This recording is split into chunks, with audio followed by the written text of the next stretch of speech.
Hola a todos, buenas tardes, buenas noches, dependiendo del lugar en donde te encuentres, en la parte del mundo en donde te encuentres.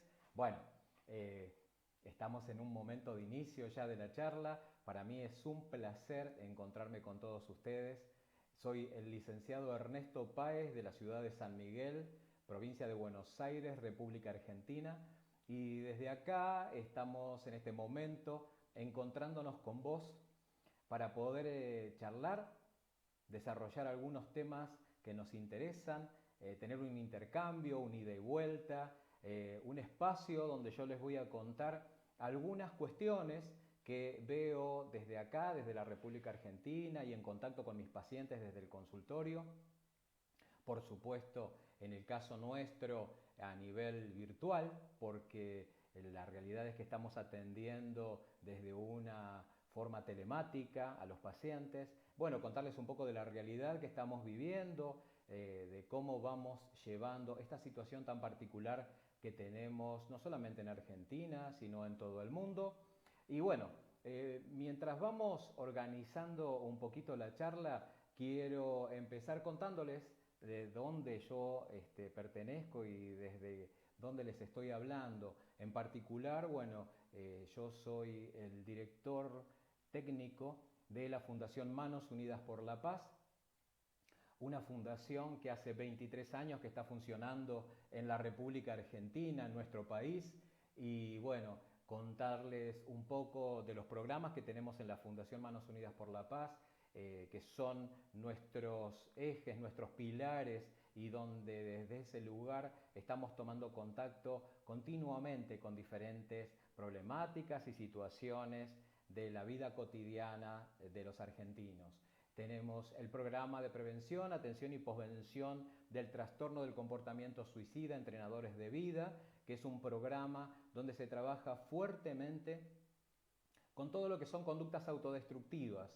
Por otro lado, tenemos el programa de neuropsicopedagogía del aprendizaje y rehabilitación neurocognitiva, el programa Crisálida, que también hace muchos años viene trabajando fuertemente en todo lo que tiene que ver con violencia de género, terapias de parejas, terapias familiares, terapias grupales, espacios de reflexión para poder trabajar específicamente los vínculos, la familia y toda la conflictiva que a veces rodea las diferentes situaciones de violencias.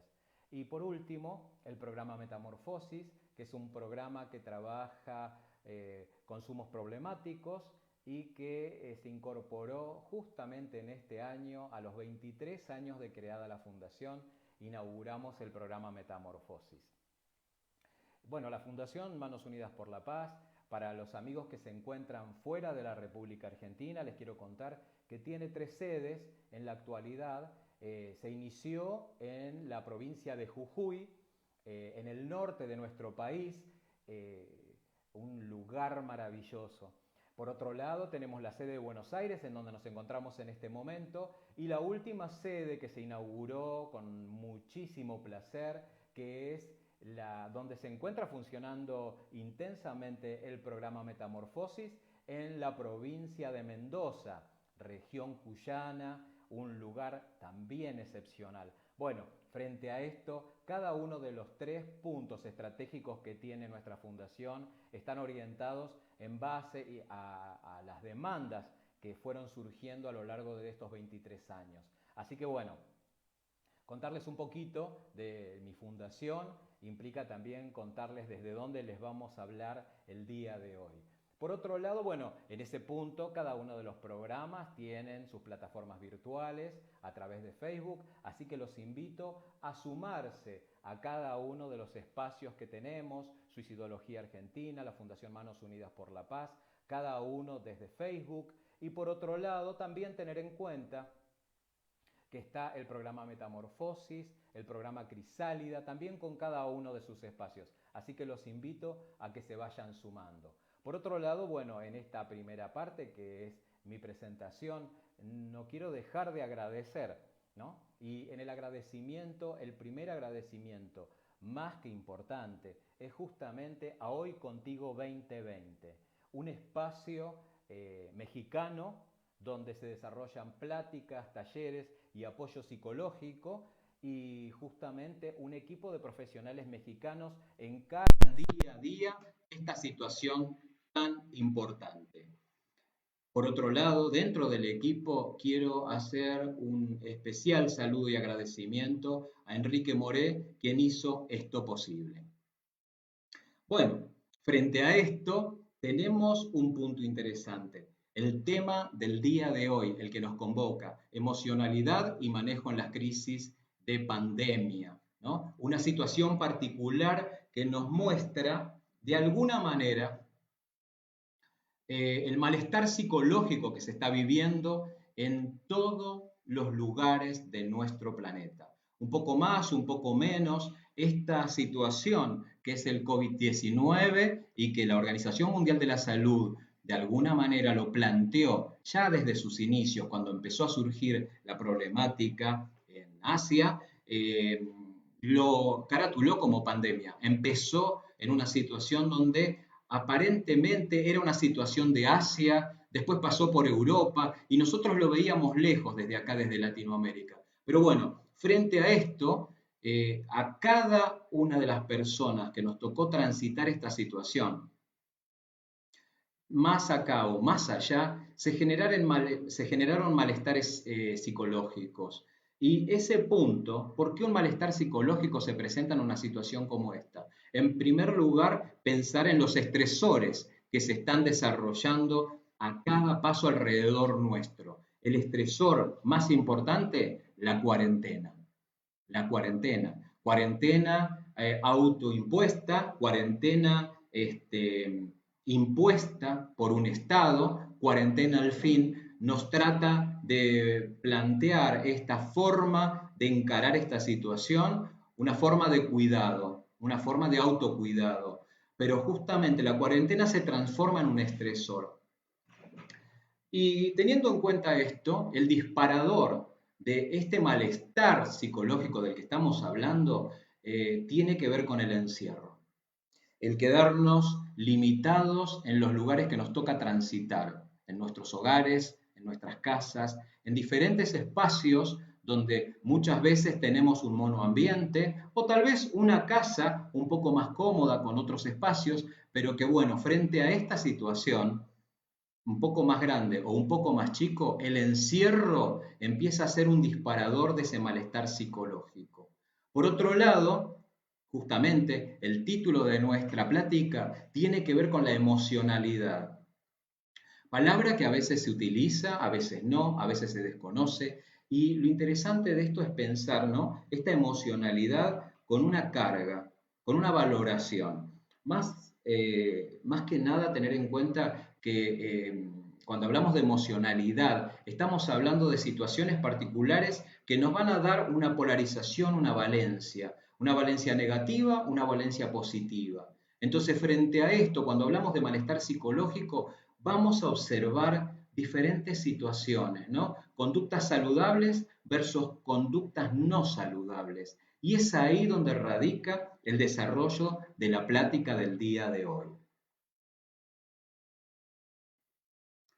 Bueno, los seres humanos que nos jactamos de nuestra inteligencia y nuestro razonamiento, siempre y lo anteponemos ante todo, es importante compartirles una situación que yo lo veo día a día desde hace muchos años, ¿no? A lo largo del trabajo. Y entonces empecé a ver que lo que podemos empezar a decir también es que somos seres emocionales que pensamos. ¿Y por qué este punto tan particular? Porque la emoción, la reconozcamos o no, siempre va a tener de alguna manera un asiento en el área física. ¿Sí? Así que vamos a desarrollar estas situaciones particulares en las que nos encontramos el día de hoy. Así que bueno, allá vamos. Y acá estamos. Estamos frente a un mundo que nos mira, frente a un mundo que transmite y estamos frente a una situación particular. Fíjense, ahí tenemos una presentación, una imagen que por ahí van a ver varios rostros, varias caras, caras que nos transmiten una expresión. Las emociones tienen un asiento muy importante en lo físico, en nuestro cuerpo, y va a haber una representación y un gesto para cada emoción. Cada emoción va a tener diferentes componentes que vamos a ver el día de hoy, porque es importante en esto de la emocionalidad y el manejo de las crisis, en primera instancia poder identificar la emoción que tenemos que trabajar. Y vamos a tomar una de ellas para poder desarrollarla y hacer foco, ¿sí? Entonces, ese es un punto importante.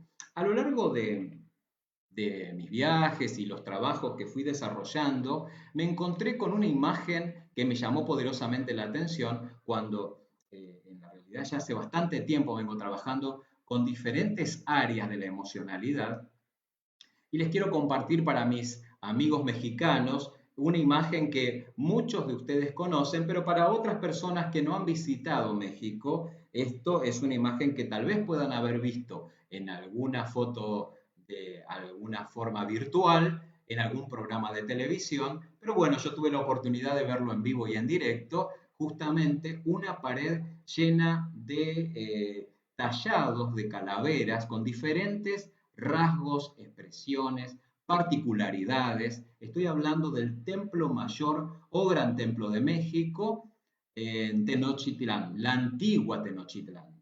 Entonces, frente a esto, qué importante es ver que a lo largo de nuestra historia, los seres humanos nos preocupamos muchísimo por poder poner de manifiesto la diferencia, la particularidad, lo que nos hace seres individuales y particulares. Y frente a esto, en cada imagen una expresión, la emocionalidad puesta en acto.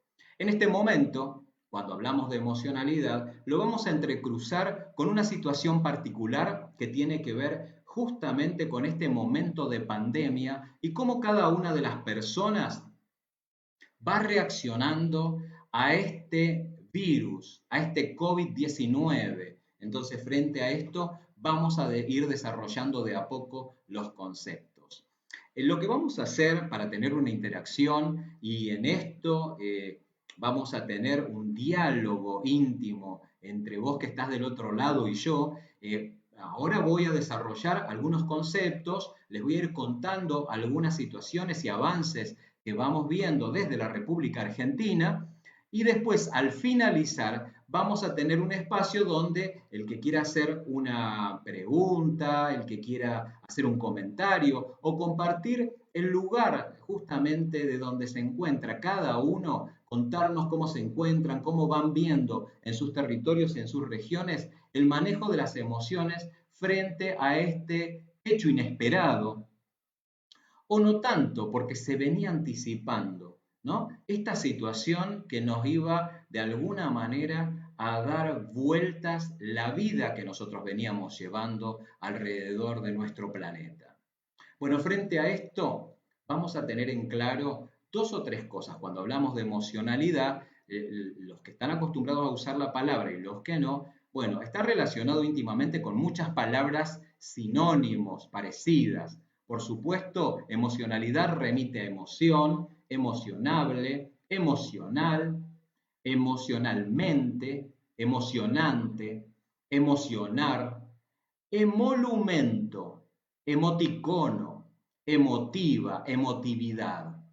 Fíjense cuánta cantidad de sinónimos. Algunos que conocemos, otros que no tanto, pero bueno, la emocionalidad va a tener que ver con un montón de reacciones, ¿no? Palabras que algunas conocemos y otras no, pero ¿quién no va a registrar esta maravillosa imagen cuando hablamos de emociones, ¿no? Y nos hacemos referencia a Intensamente, esta maravillosa película que muy bien asesorada, con una mirada neurocientífica, nos muestra el funcionamiento de algunas emociones.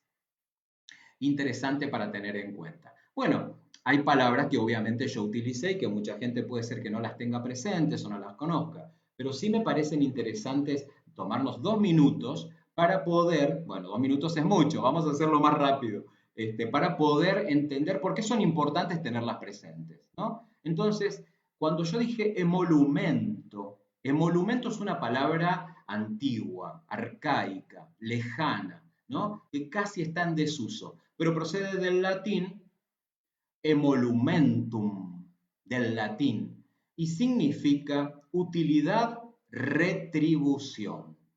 Fíjense qué interesante, ¿no? Porque cuando hablamos de emociones, muchas veces tenemos cierta utilidad en la emoción, en prácticamente todas, porque las emociones vienen a marcarnos un registro de algo, ¿sí? Entonces, las emociones son muy útiles para nuestra vida humana. Pero por otro lado dice retribución. ¿Tendrá algo que ver la retribución con esto que estamos hablando? Cuando nosotros tenemos un estímulo en nuestro contexto y ese estímulo del contexto nos genera una emoción, ¿estamos esperando una retribución? ¿Cuántas veces hemos sentido esa forma de afirmar no amamos de la misma manera o amamos de formas diferentes? Esto son formas de a veces de plantear que todos tendríamos que tener la misma intensidad o la misma magnitud de manifestar nuestras emociones.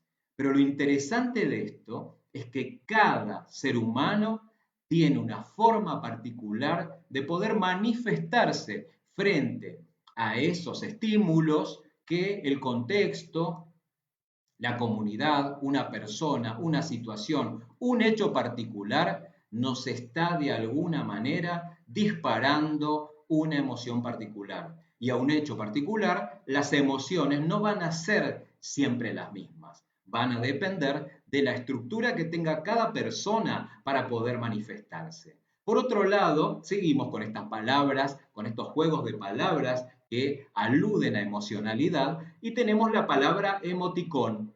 Emoticón es la clásica palabra, la más New Age, vamos a decir, la más actual, la más tecnológica, ¿no? Y emoticón tiene también una acepción muy particular porque procede del inglés, emotion, ¿sí? Y del prefijo icon, donde está influido por el español y habla de ícono, ¿no? Entonces, el emoticón sería el ícono de las emociones, una forma particular también de poder transmitir las emociones y que en la actualidad hay que aprender también esas formas, porque muchas veces a través de las plataformas virtuales nosotros estamos en continuo contacto, mandando o recibiendo emoticones, y cada emoticón representa un rasgo de emocionalidad, una particularidad. De hecho, los emoticones se están estudiando y se están trabajando fuertemente dentro de lo que es la comunicación humana, porque muchas veces se lanza un corazón y lo entendemos perfectamente, pero no interpretamos tan fácilmente un pedido de ayuda a través de un emoticón, o tal vez una emoción que nos está manifestando que algo no está funcionando bien. Pero bueno, frente a esto es interesante tener en cuenta que el emoticón vino para quedarse, se utiliza en todas las redes sociales y es una forma más de transmitir la emocionalidad humana. Bien, emocionalidad.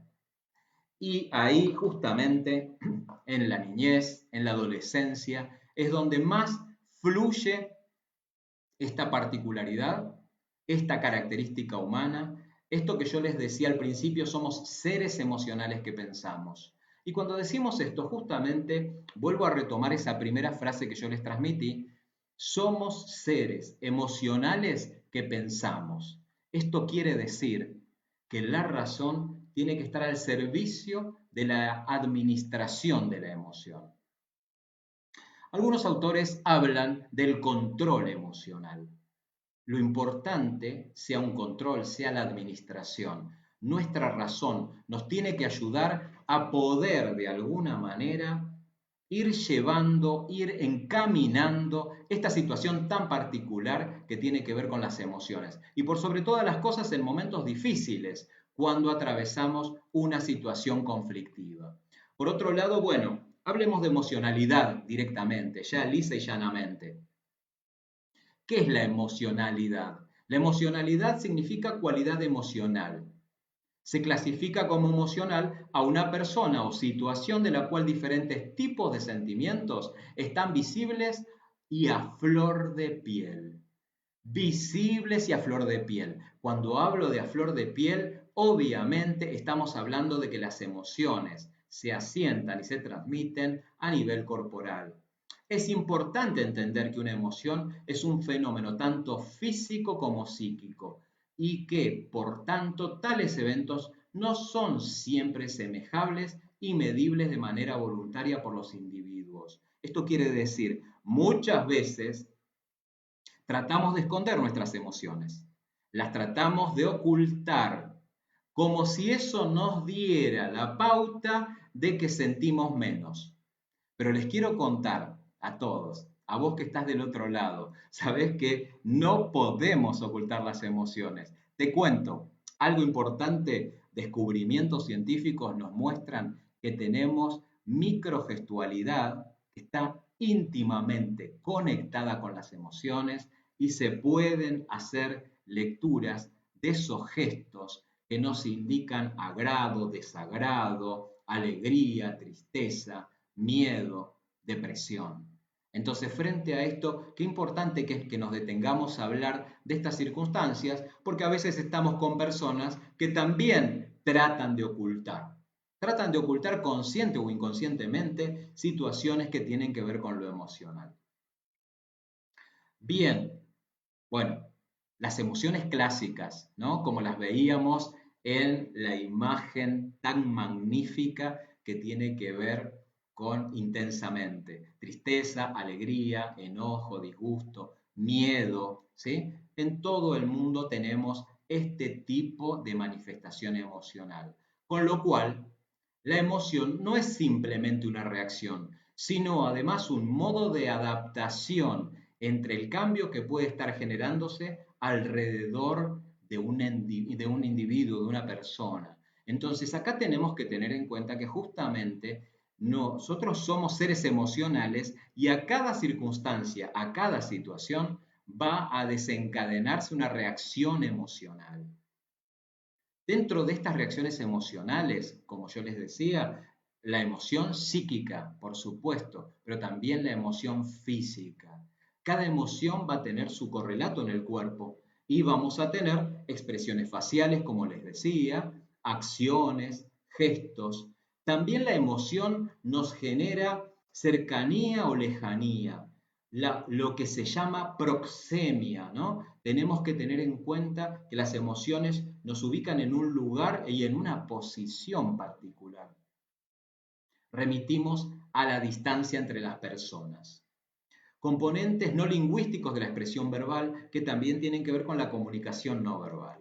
Entonces, bueno, tenemos en cuenta que hoy tenemos un cuerpo parlante. Yo tenía una gran profesora de psicología hace muchos años atrás, cuando estudiaba la carrera de psicología acá en la República Argentina, que nos decía siempre a todos los estudiantes, no se olviden que el cuerpo humano es un cuerpo parlante, un cuerpo que va de alguna manera a transmitir estas emociones. Y es así como en una universidad de Finlandia, ahí tenemos una imagen muy interesante, donde fíjense cómo la cólera, el miedo, el disgusto, la felicidad, bueno, entre otras, la envidia, la vergüenza, el orgullo, cada una de estas imágenes fueron exhaustivamente estudiadas por un montón de investigadores para poder capturar cómo el cuerpo irradia diferentes grados de energía, grados de calor, grados de frialdad frente a diferentes situaciones.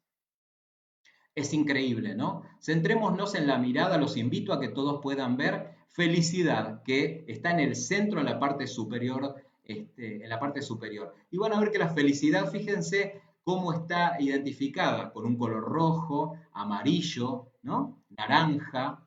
¿Y dónde se siente la felicidad? En el rostro, en el corazón, ¿sí? Es increíble los colores mágicos que se nos representan en nuestro organismo a través de la alta tecnología que tenemos en la actualidad. Pero bueno, abajo, en la parte inferior, vamos a ver la depresión. Los invito a que se detengan 2 minutos nada más a mirar la depresión. ¿Cómo se representa la represión en el cuerpo humano? Colores fríos, oscuros. Podemos detenernos un poquito en el color cian, en el color azul, en el color negro, ¿no? Y la depresión, esta situación tan particular que nos oprime, que no nos deja a veces movernos. Y ahí tenemos un correlato tan importante. Me parece magnífico contar con estos detalles para hablar de emociones y de crisis, porque justamente estamos hablando de conocimiento científico, estamos hablando de universidades en el mundo que nos muestran sus avances en el campo de la emocionalidad humana.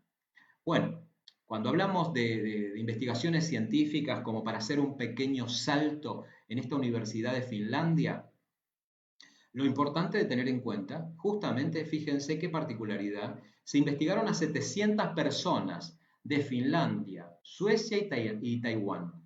Y las características importantes que fueron investigadas tenían que ver con la ira, el miedo, el disgusto, la felicidad, la tristeza, la sorpresa, la ansiedad, el amor, la depresión y la envidia, entre otras emociones.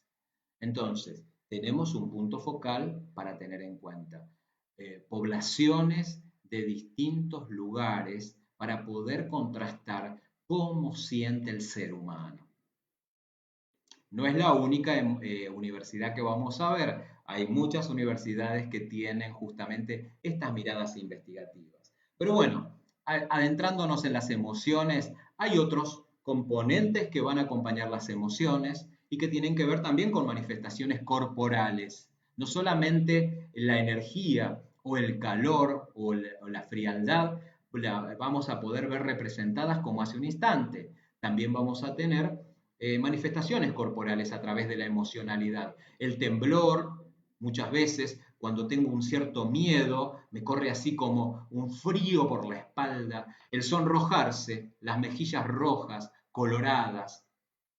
El color así colorado en las mejillas que me dan cierta situación de vergüenza, de timidez. La sudoración, cuando uno está extremadamente nervioso, ansioso o apurado, sudoración, respiración agitada, dilatación pupilar, aumento del ritmo cardíaco, cuando estamos muy tensos o muy nerviosos, tenemos palpitaciones, ¿no? Sobre todo cuando tenemos muchas crisis de ansiedad, aumento del ritmo cardíaco y respuestas musculares en todo el cuerpo.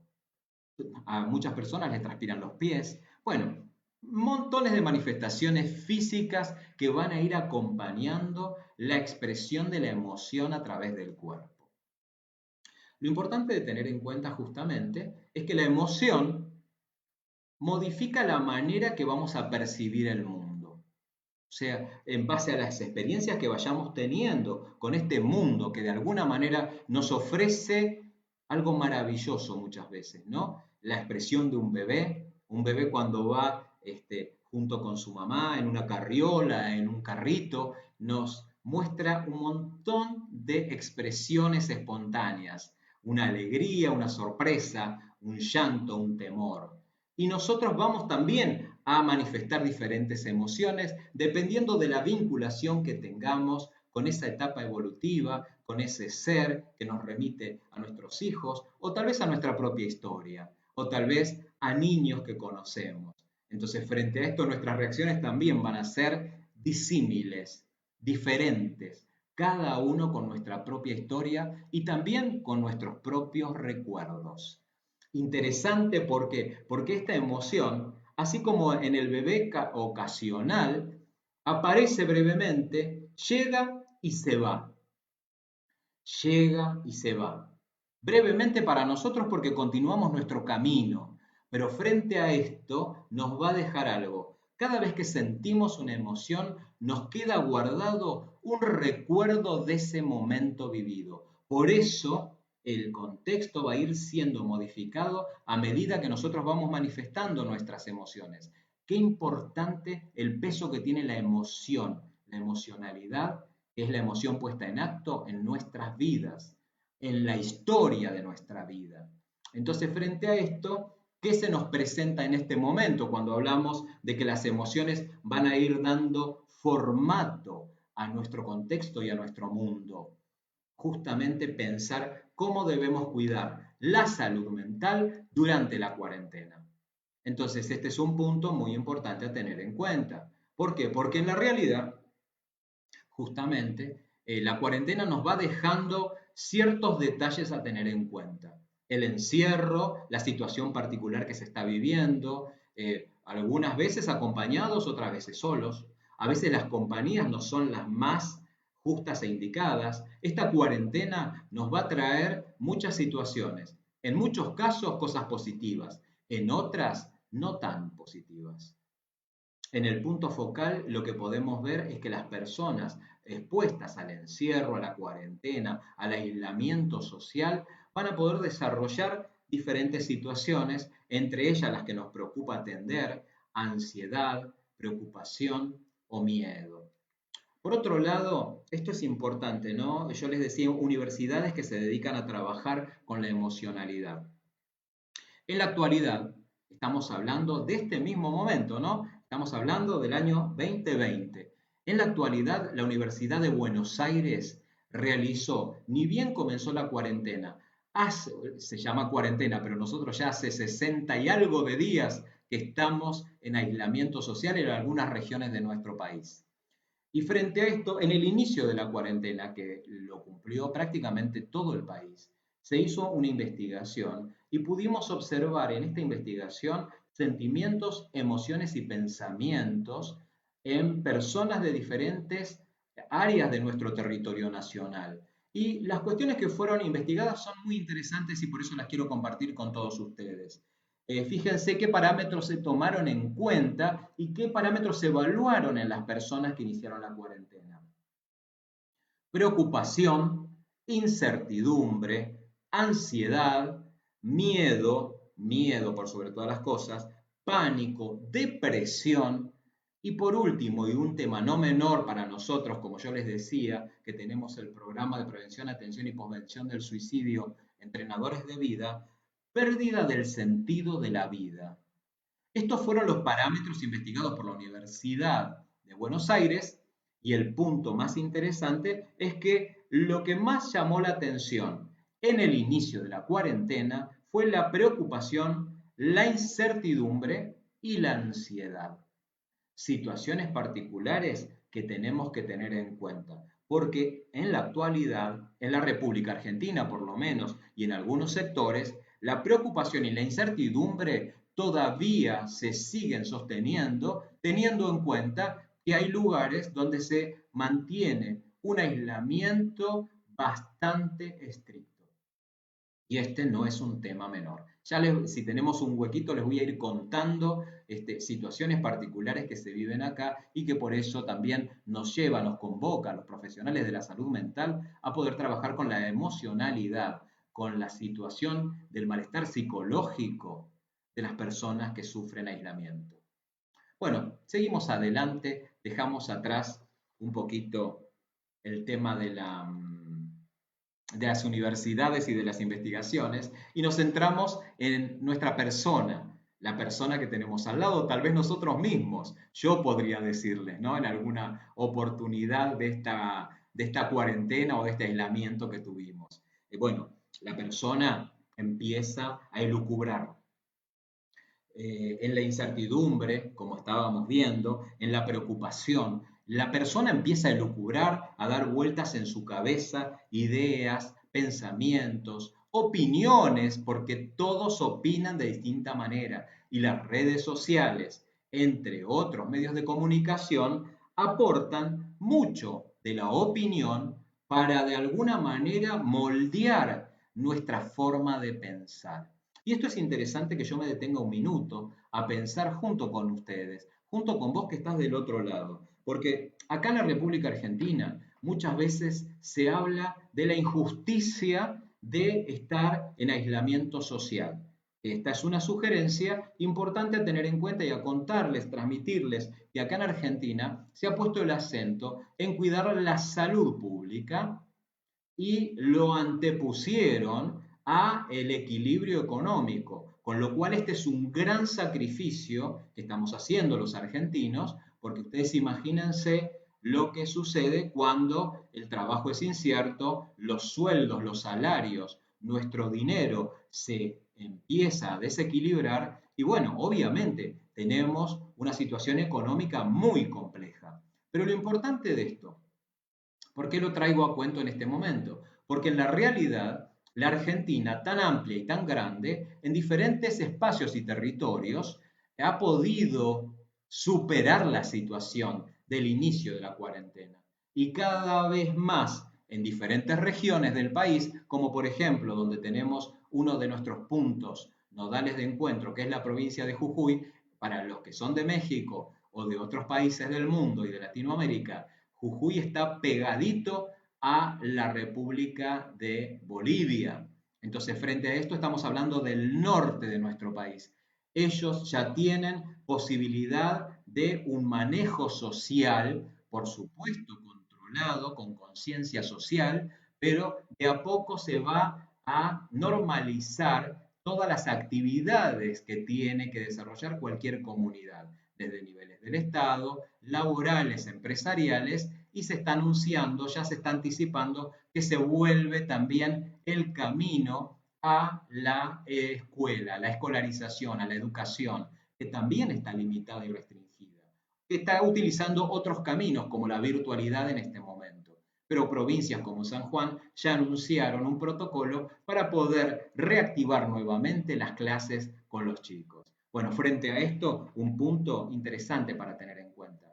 ¿Por qué? Porque justamente cuando hablamos de una situación que no se condice con la realidad y nos paramos en una realidad parcial y vemos una opinión parcial, eso nos ayuda a hacernos estos matetes cerebrales, estas perturbaciones, estas cosas que nos empiezan a oprimir y a ponernos en un estado de inseguridad.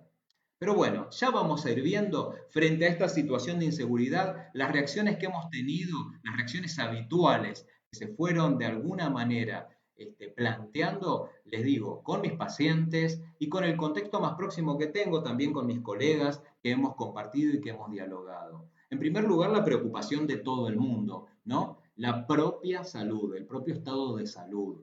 ¿Cómo me siento? ¿Cómo me va a afectar? ¿Me afectará? Ustedes recuerden, al principio de cuando se instaló el concepto de pandemia a nivel mundial, muchos países desestimamos que tal vez íbamos a tener la llegada de esta situación que la veíamos lejana en Asia. Después la veíamos un poco más movida hacia Europa, pero para nosotros los americanos, hasta Europa parece lejos en algunos puntos. Pero lamentablemente, justamente así como lo anticipó la Organización Mundial de la Salud, estamos en un hecho de pandemia y así de la misma manera llegó a nuestros territorios. De hecho, todos los gobiernos latinoamericanos e incluso los norteamericanos tuvieron diferentes manifestaciones frente a la situación que estaban de alguna manera perfilando con respecto a la salud pública en distintos territorios, ¿no? Más que nada de nuestros continentes. Lo importante de esto es ver que cómo cada uno se fue ubicando en distintas posiciones y fue pensando en la propia salud, en si somos población de riesgo o no, o cómo íbamos a llevar adelante esta situación de la cual pocos datos sabíamos. Por otro lado, si yo estoy contagiado, también eso empezó a surgir. ¿Por qué? Porque en la realidad se detectó a lo largo de que iban pasando los días que había muchas personas con características asintomáticas. Esto quiere decir, no tengo ningún síntoma, pero soy portador del virus, con lo cual tengo capacidad de contagio. Eso también empezó a preocupar a la gente. La preocupación no quedaba en uno solo, en el sí mismo. También la preocupación de los familiares y amigos y cómo íbamos a empezar a tener una vinculación donde el mundo estaba diciendo alejamiento, aislamiento, distanciamiento. Palabras que justamente a veces las utilizamos desde nuestra emocionalidad, pero en este momento no era la emocionalidad la que nos exigía esto, sino las recomendaciones sanitarias.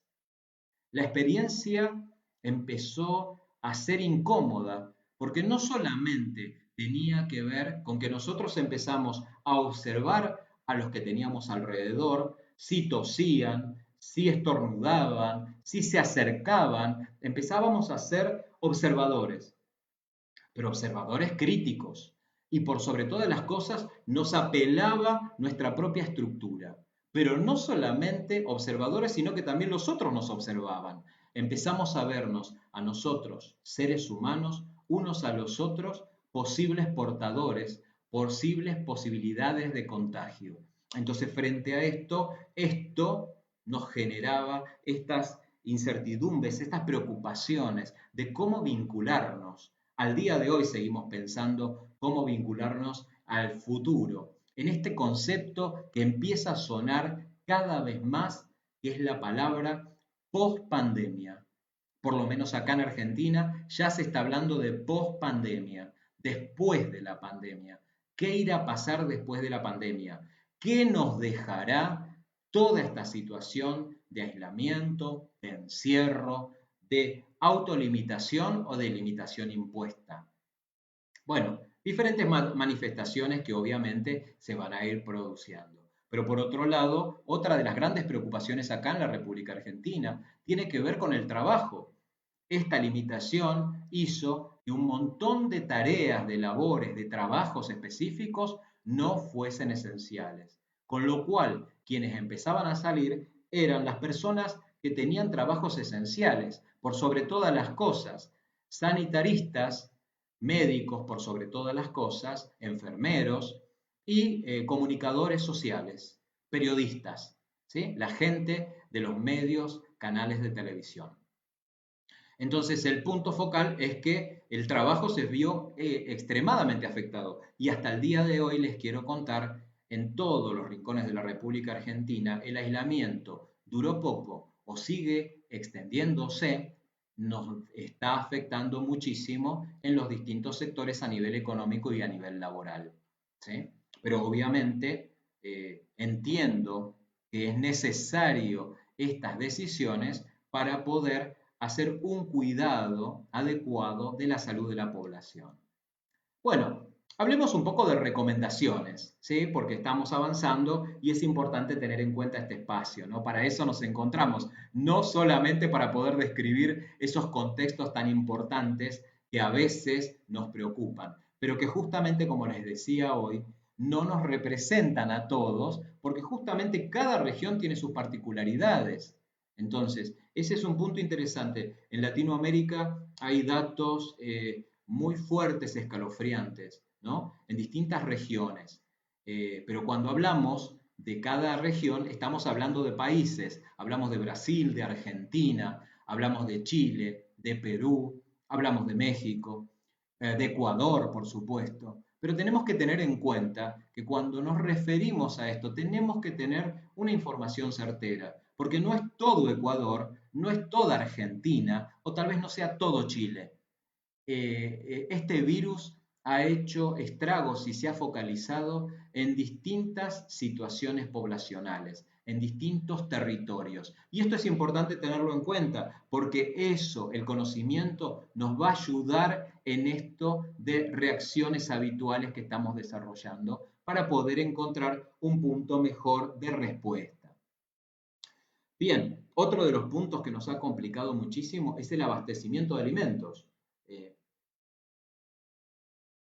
En todas partes del mundo, cuando se inició la cuarentena, lo primero que se instaló es la desesperación de la gente. Todos tenían que autoabastecerse porque se venía la cuarentena. Y frente a esto, empezó a notarse como si existiese desabastecimiento en distintos lugares. Lo que sucede, por lo menos acá en Argentina, no era tanto el desabastecimiento como que las personas iban directamente a las góndolas de los supermercados, de los almacenes y compraban a cantidades, 15, 20 productos de cada cosa que creían necesaria. Papel higiénico, alcohol en gel, distintas situaciones, alimentos, distintas situaciones que hacían que las góndolas se vaciaran inmediatamente. Y esto era una situación que parecía ser que nos iba a venir una debacle increíble a nivel de abastecimiento. Pero la realidad es que no fue así. Entonces, frente a esto, qué importante que es tener en cuenta que a veces tenemos que actuar con una mirada controladora hacia nuestras emociones que nos impulsan a actuar intempestuosamente y que obviamente a lo largo de la cuarentena nos hemos dado cuenta que por lo menos en algunas regiones no hemos quedado tan desabastecidos. Pero bueno, otras preocupaciones que tenemos, el aburrimiento y la frustración en estos momentos, esto nos pasa habitualmente, ya hicimos de todo, limpiamos placares, cocinamos, practicamos yoga, practicamos ejercicios, hacemos todo tipo de manualidades, pero llega el momento, por ejemplo, nosotros con 60 días de encierro en algunos territorios y llega la frustración y el aburrimiento. Frustración por un trabajo que no aparece, aburrimiento porque ya no tenemos nada que hacer. Y ahí es donde volvemos a las emociones negativas. Vamos a pensar en general que esto que se nos presenta, resumiendo, tiene que ver con el miedo, la crisis y la resolución. El miedo es un punto focal importante. ¿Y por qué nos detenemos un poco en el miedo? En primer lugar, contarles que el miedo integra una de las 7 emociones básicas y sus expresiones universales. Tenemos emociones básicas y tenemos a un gran exponente, Darwin. Estamos hablando de muchísimos años atrás. Y de Darwin podemos llegar a Paul Ekman en la actualidad, a David Matsumoto, grandes investigadores que hablan justamente de las expresiones de las emociones. Pero sí se ha acordado que hay emociones básicas universales, entre ellas la alegría, la sorpresa, la depresión, la tristeza, la ira, el asco y el miedo, por supuesto. Entonces, frente a esto, vamos a tener en cuenta 2 o 3 detalles importantes del miedo.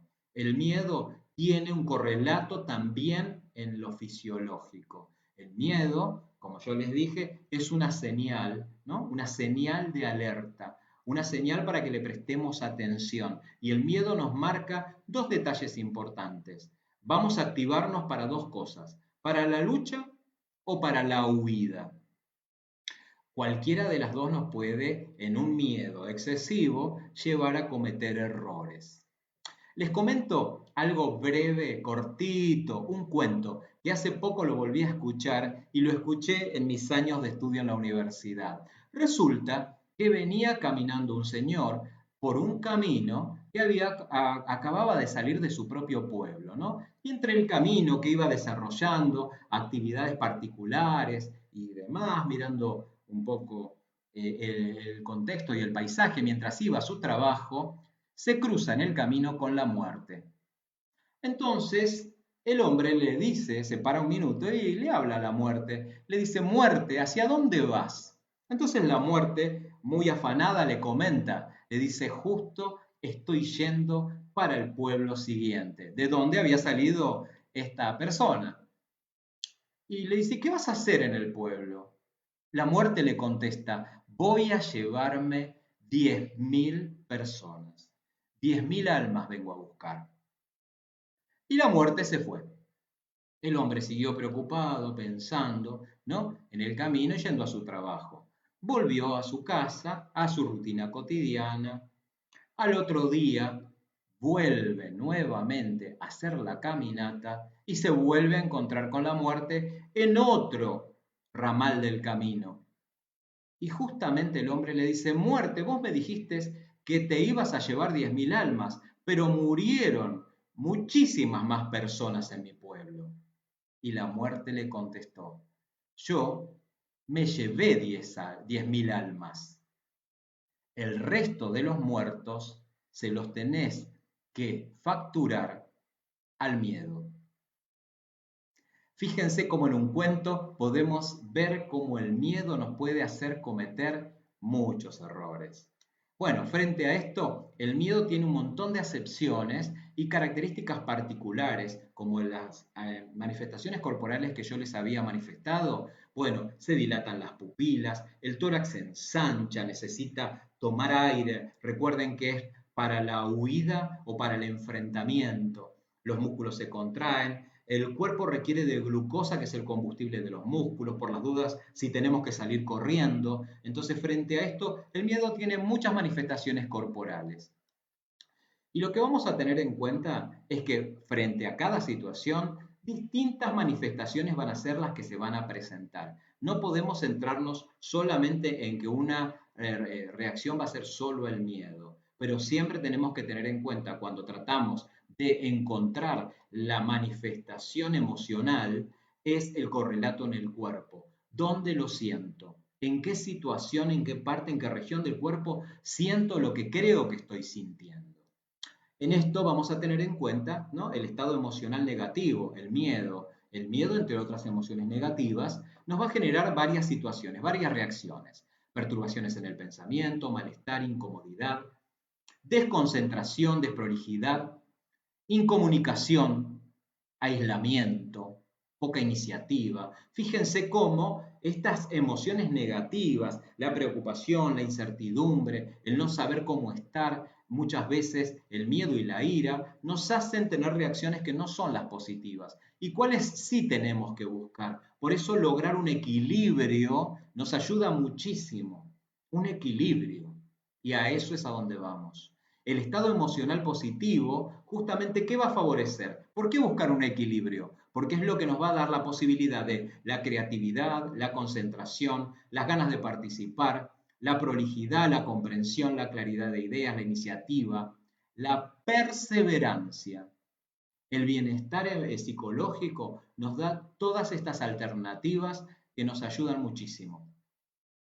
Un pensamiento positivo y un pensamiento negativo frente a situaciones difíciles y las van a tener que atravesar de la misma manera. O sea, vamos a tener que atravesar esta situación. La diferencia es la calidad de ese proceso. La persona en estado emocional positivo va a tener mejores elementos y tal vez va a disfrutar de muchos momentos más que la persona que tiene un estado emocional negativo. Entonces, esto es como que nos introduce a pensar que necesitamos de un equilibrio. Necesitamos sí o sí de un equilibrio para poder encontrarnos en una condición diferente en la pospandemia. Y ahí es a donde vamos a tener que pensar cuando hablamos de equilibrio. ¿Qué estoy diciendo cuando digo equilibrio emocional? ¿Equilibrio entre qué cosa? Cuando dice, vos tenés que ser una persona equilibrada. ¿Entre qué cosa? Entre una cosa y la otra, un equilibrio. Bueno, un equilibrio entre el deseo y la realidad que se vive. Y este no es un tema menor.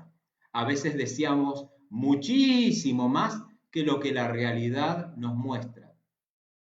Entonces, logremos un cierto equilibrio. ¿Qué son estos equilibrios? Respuestas emocionales adecuadas. El equilibrio es la consecuencia de una relación entre la persona y el ambiente que genera profunda insatisfacción. Muchas veces tenemos ambientes que generan profunda insatisfacción. Antes de la cuarentena los teníamos. Hoy en la cuarentena se extendió. El aislamiento social nos genera en algunas ocasiones insatisfacción. Y ese es un tema no menor.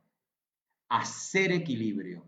Hacer equilibrio yo conmigo mismo, yo con un otro al lado, porque justamente lo que más tenemos que tener en cuenta es no pelear por nimiedades, por pequeñeces, no generar conflictos innecesarios.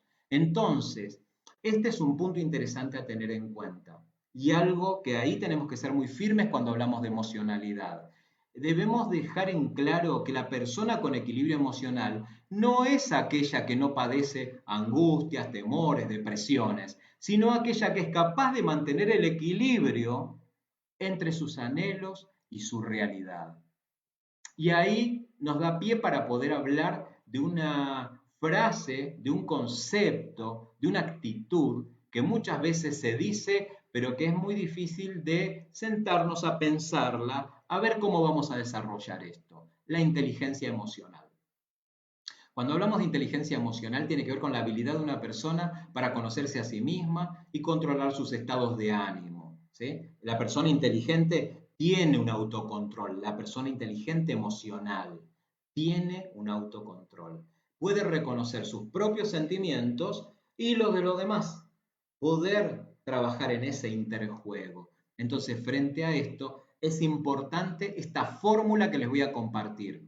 Tiene que haber un equilibrio entre lo que pienso, está mi cerebro ahí representado, entre lo que pienso y lo que siento, el corazón, ¿no? Todos hablamos de emociones, del corazón, nos afanamos en decir el amor romántico que sale del corazón. Bueno, en la realidad les quiero contar que las emociones están en todo el cuerpo, ¿sí? Podemos decir que salen de alguna manera disparadas desde nuestro cerebro, pero atraviesan el corazón y distintas partes del cuerpo. Pero tiene que haber un pensamiento claro en esto. La fórmula es equilibrio entre lo que pienso y entre lo que siento. Pero acá no se queda solamente la fórmula y les comparto lo que falta. Tiene que existir un equilibrio entre lo que pienso, entre lo que siento y ahora viene lo más difícil, entre lo que actúo. Lo que yo estoy actuando tiene que reflejar mi pensar y mi sentir. Y muchas veces, comparto con ustedes, muchas veces es muy difícil transmitir nuestro pensamiento por lo que va a decir el otro, por miedo a la confrontación. Trato de no digo todo lo que pienso porque voy a tener problemas. Con las emociones, trato de ocultarlas. Trato de decir lo que pienso pero sin mi emoción. Entonces, frente a esto, freno las emociones. O mucho peor, no actúo ni lo que siento ni lo que pienso. Fíjense que estos desequilibrios nos llevan al sufrimiento. Entonces, una buena receta y una buena fórmula para todos ustedes, para vos que estás ahí del otro lado, equilibrio entre lo que pienso, entre lo que siento y entre lo que actúo. Bien ahí. Bueno, datos importantes para la inteligencia emocional, rápido no, rapidísimo, porque les digo, se nos va a cortar el tiempo.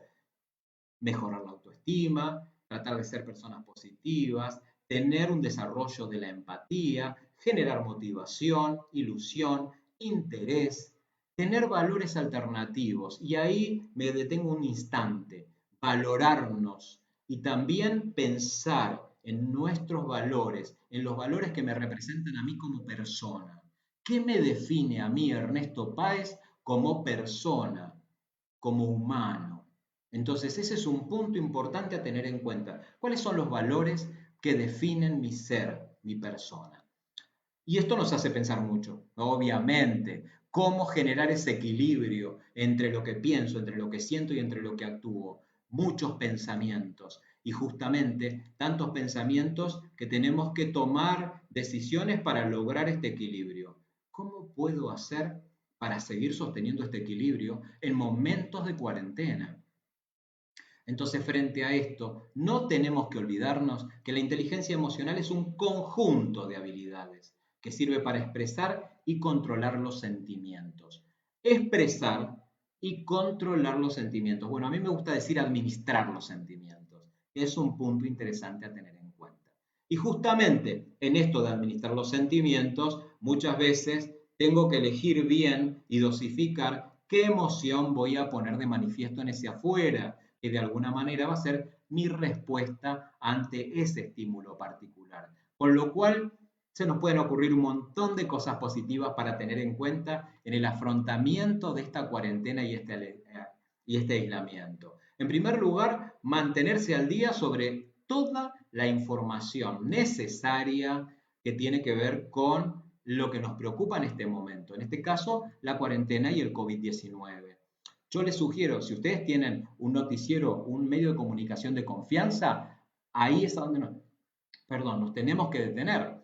Pero si no es así, yo les voy a dar una sugerencia muy saludable. Deténganse a ver las páginas de los ministerios de salud de los gobiernos nacionales, provinciales, municipales. Ahí nos dan datos que nos van marcando cómo se va elaborando la situación de la salud en cada región. Por otro lado, acudir a fuentes confiables, fiables, no centrarnos tanto en lo que se opina o en lo que se dice a nivel redes sociales o en el comentario que puede llegar a decir una persona que no se especializa en el campo de la salud. Por otro lado, estar en contacto con personas que uno confía, poder hablar con nuestros contextos, con nuestros entornos, con nuestros amigos, con nuestros familiares. Frente a esto, mantener activa todas nuestras capacidades tecnológicas. Esto quiere decir el teléfono de línea, el teléfono celular, la computadora, cualquier plataforma virtual que nos ayude a estar conectados con una afuera. Eso nos lleva a tener un ida y vuelta continuo y a no desconectarnos, a estar activo todos los días. Por otro lado, generar espacios cara a cara. Esto que estamos realizando, yo los miro a ustedes, ustedes me miran a mí. Entonces, frente a esto, tenemos ese contacto tan necesario visual que necesitamos los seres humanos. A través de Skype, Facebook, videollamadas a través de WhatsApp, Zoom. Hay muchas plataformas hoy día que nos hacen conectarnos, que a veces se utilizan para el trabajo, pero también lo podemos hacer para festejar el cumpleaños de un ser querido. Si alguno de ustedes es paciente de salud mental, no olviden acudir a sus centros de salud. ¿Desde qué lugar? Desde la telemática. Nosotros implementamos en Argentina, como en diferentes partes del mundo, la atención psicológica virtual. Y eso es lo que estamos llevando adelante de una manera muy buena, muy positiva. Los pacientes han podido adaptarse a esta situación y los terapeutas también, por supuesto. Así que bueno, por otro lado, algo más personal. Cada uno tiene que tratar cuando desarrolla estas situaciones complejas o conoce de algún familiar que está pasando por momentos difíciles, miedo, angustia, inestabilidad, incertidumbre, poder tener un espacio para empezar a generar prácticas de relajación. La relajación, la respiración es un punto focal importante. Ejercicios de respiración. Ustedes me dirán, algo tan fácil, algo tan simple, no nos puede curar tan rápidamente. Les puedo garantizar que la meditación y ejercicios de respiración hacen un cambio muy importante para nuestra calidad de vida. Por sobre todas las cosas, un punto interesante a tener en cuenta es hablar con las personas cercanas que estamos relacionados, de lo que sentimos, de lo que nos pasa, de cómo vamos transitando el confinamiento. Esto quiere decir compartir con nuestros seres más cercanos lo que nos está sucediendo, nos ayuda de alguna manera a aliviarnos y a ver cómo la están pasando otros desde otros lugares. Cuando yo hablo y les doy la recomendación, ya casi finalizando esta presentación del día de hoy, cuando yo les hablo de un momento de relajación, es un momento en donde nos tenemos que preparar. No es así del pasar y aquí no pasó nada y bueno, respiro y hago el ejercicio rápidamente y sigo con mis días o con mis situaciones particulares. Tengo que prepararme. Tengo que poner mi mente en funcionamiento a que voy a hacer un ejercicio que me va a ayudar a disminuir mi miedo, mi ansiedad, mi estrés.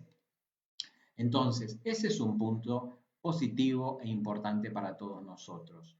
La respiración alterna, que es un ejercicio, tiene grandes beneficios. La respiración profunda hace que diferentes estados emocionales se vayan aflojando, se vayan disipando, vayan encontrando la actitud de normalidad de la emoción. Con lo cual, repito y repaso, no quiere decir que no tenemos que sentir miedo, ni ansiedad, ni angustia, pero sí la respiración nos va a ayudar a que esas emociones vayan a situaciones y a estados más normales, más equilibradas, vamos a decir, con las palabras que venimos utilizando en la presentación. Entonces, bueno, frente a esto, un ejercicio clásico, fácil no, facilísimo, facilísimo el ejercicio de respiración alterna. Vamos a utilizar nuestro dedo pulgar y nuestro dedo meñique. Mientras apretamos una narina, vamos a inhalar por la narina que tenemos habilitada y vamos a inhalar profundamente. Una vez que tenemos inhalado el aire, vamos a tapar la otra narina por la que respiramos y vamos a soltar por la que acabamos de habilitar. Exhalamos el aire. Frente a esto, hacemos un juego repetitivo entre narinas, 3, 6, 9 veces. Es recomendable hacerlo de 3 en 3. Entonces, frente a esto, es un ejercicio muy positivo que nos ayuda a concentrarnos en la respiración, en el inhalar y el exhalar, y esto nos va a ayudar a bajar muchísimo la tensión que muchas veces sentimos en el desequilibrio emocional. Tenemos otro ejercicio importante para compartir con todos ustedes, la relajación muscular progresiva. Esto es algo que también lo podemos hacer en un lugar tranquilo, apacible, frente a una ventana, en nuestro sillón, en la cama. Consiste en aprender a disminuir la tensión muscular realizando ejercicios de tensión poco intensos y breves y de la relajación mucho más largos. Esto es algo simple y sencillo, lo voy a decir cortito. Consiste en contraer y relajar los músculos de la cabeza a los pies. Se comienza con la cara y se sigue con el cuello y los hombros, que se tensan y se destensan 3 veces en ese orden. Se tensa el músculo y después se distiende en una prolongación un poco más larga. Se pasa por todos los músculos de nuestro organismo.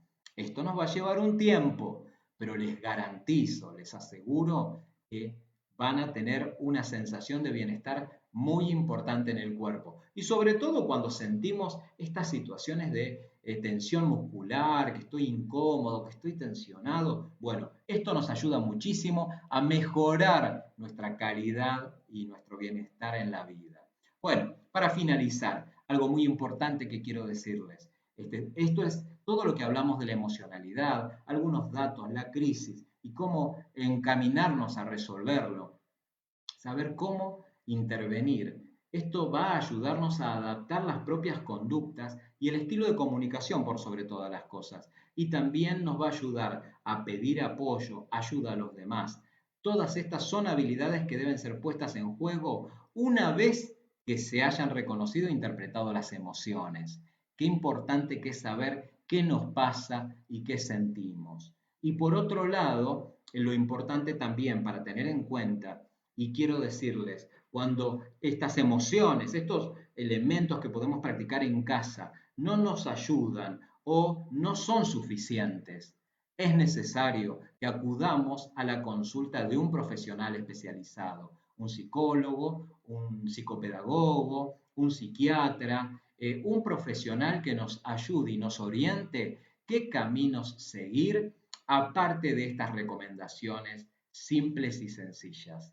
Y para finalizar, ya con esto termino, quiero compartirles un pensamiento extraordinario de nuestro queridísimo Nelson Mandela.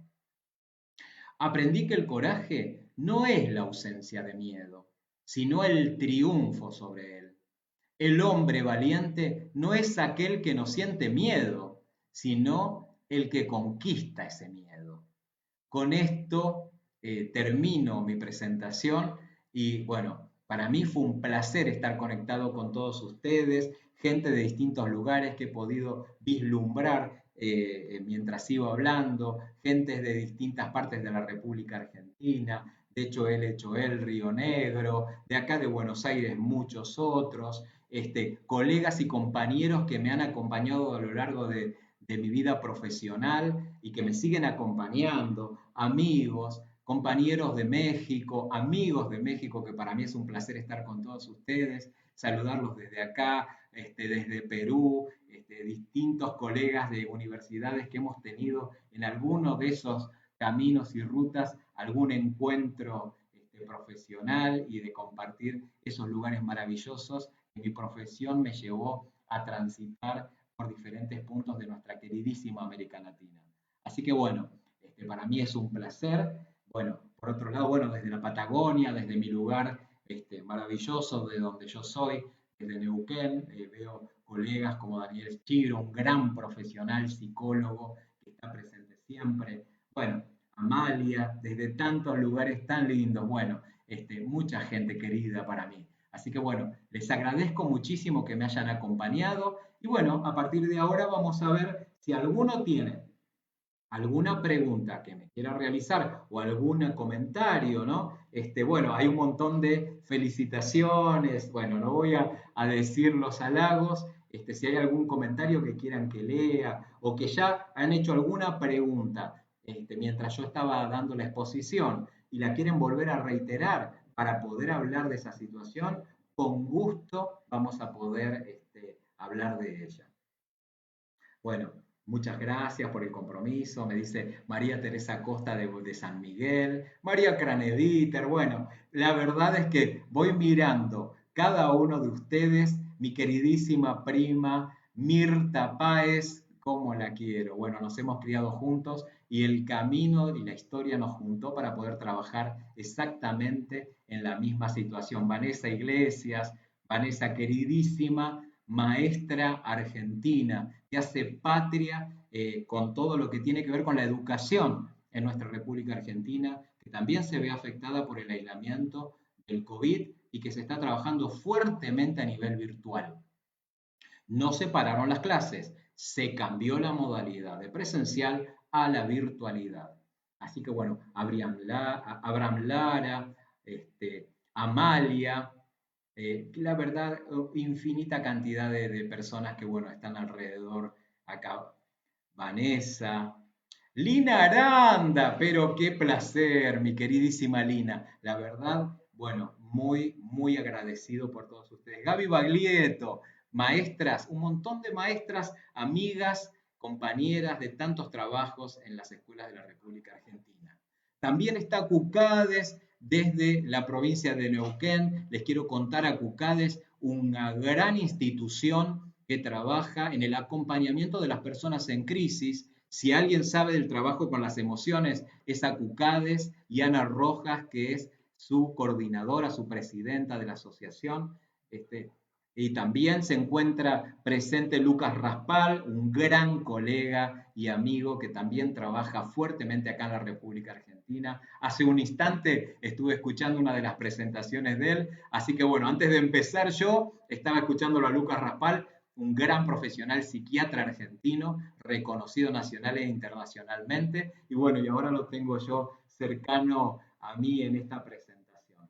Así que bueno, me alegro muchísimo de haberlos contado. Bueno, Rocío Silvestre, Miriam Ledesma, Silvia Patricia Dip, bueno, tantas personas que han venido. Así que bueno, con esto me estoy despidiendo. Les mando un cariño enorme a todos ustedes. Gracias por las manifestaciones de afecto. Esto es emocionalidad en vivo. Estamos planteando esta situación particular, ¿no? La emocionalidad es la emoción puesta en acto. Y justamente ahí está yo para ustedes y ustedes dándome todas estas devoluciones de afecto. Así que muchísimas gracias, Silvina Alba, parte del equipo de la Fundación Manos Unidas por la Paz.